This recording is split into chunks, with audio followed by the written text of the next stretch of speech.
This next story is part tragedy and it's part comedy of errors.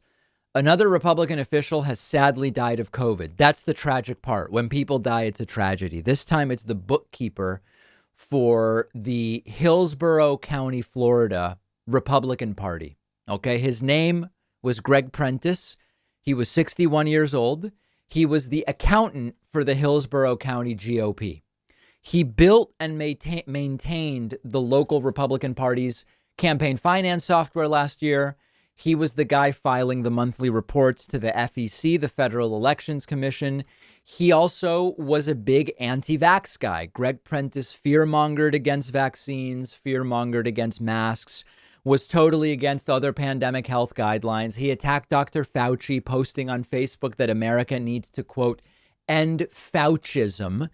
Well, he died. And now nobody else has the login or the password for the accounts needed to file these reports with the FEC or any idea how to use them. The Hillsborough County Republican Party is now in quite a pickle, I guess we would say. They put out a statement saying, quote, as a political party committee, we file our FEC reports on a monthly basis. For several years, we've been submitting the reports electronically, and for over a year, we've done this with software developed by one of our members, Greg Prentice. Greg's software converted data from QuickBooks to supply the information needed by the FEC. Unfortunately, Greg passed away suddenly from COVID on September 11th.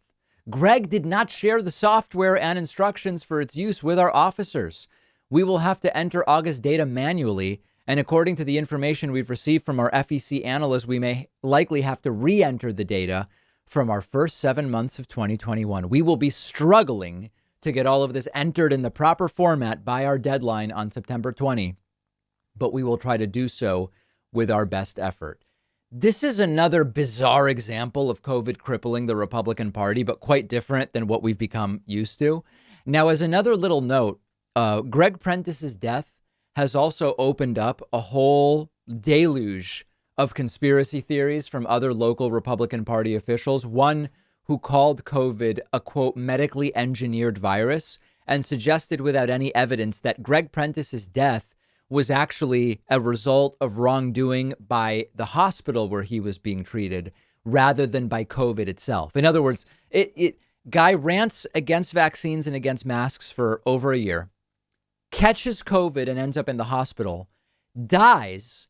And the conspiracy is it wasn't COVID that killed him. It was it was malpractice, essentially, by the doctors, not COVID itself. And this is, again, as we've talked about before, this is indefeasible. The classic example is I come to you and I say, sir, there's an invisible elephant in the room with us right now. And you say, OK, well, it might be invisible, but it still has weight. So let's put a scale down and we'll know if there's an invisible elephant here because the elephant will step on the scale. And then I say, well, no, not only is it invisible, it's also a weightless invisible elephant. And I say, OK, all right, fair. You know what? It must still move the air around it. So let's put down a bunch of baby powder. And as the invisible weightless elephant moves around, because it has volume, it will still displace the baby powder. And then I say, no, it's invisible and weightless and it has no volume and it doesn't impact. At a certain point, you can't defeat any argument that is based on this kind of framework. He didn't really die of COVID. He died from being mistreated at the hospital. What we'd really love to be able to see is these people lose because they don't offer policy that makes any sense and because they run terrible elections, not because they're unvaccinated and dying of COVID. That would be my preference. And imagine, by the way, if the situation was reversed and you had Democrats saying, hey, you know what? We had one person with the password to the accounting software. They died. So now we're going to be late on filing with the FEC. The MAGA people or the Q people or whoever, they would be saying the Clintons had him killed. The Clintons had him killed because the FEC documents were going to expose that they were fill in the blanks, absconding with money, embezzling, whatever the case may be.